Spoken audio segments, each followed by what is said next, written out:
Bonjour et bienvenue sur ma chaîne Solutions Zéro Déchet. Merci d'être avec moi. Lorsque j'ai commencé à aborder le sujet de la maison autonome avec mon mari, il était hors de question de faire une rénovation ou une autoconstruction. Cependant, au cours des 2 dernières années, avec mon mari, nous avons fait énormément de recherches pour trouver le terrain idéal.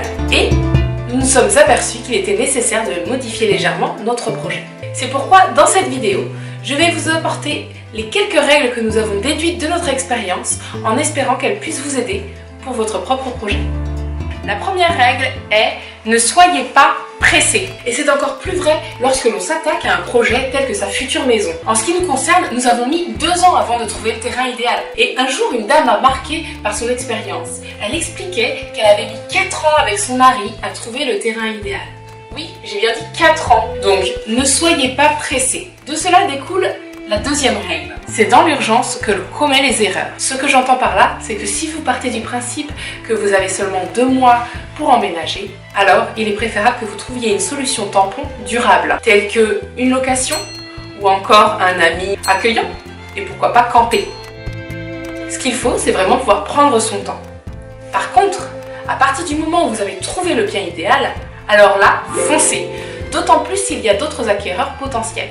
Et la troisième règle est de ne pas dévier de ses idéaux, mais de ne pas non plus être trop borné. Je vais vous donner un exemple. Avec mon mari, nous avions déterminé un secteur géographique très précis pour trouver le terrain idéal. Et d'un autre côté, nous avions décrété que nous ne voulions absolument pas faire une rénovation. Avec l'expérience et de nombreuses recherches au cours des 2 dernières années, nous nous sommes aperçus qu'il était absolument impossible de trouver un terrain idéal au prix que nous recherchions. Il nous a fallu donc modifier légèrement notre recherche. C'est là que nous avons inclus la recherche de ruines et la recherche de fermes, en plus des terrains. Ça ne fermait pas complètement la porte à une construction, puisqu'une ruine pourrait être abattue et nous pourrions reconstruire par-dessus.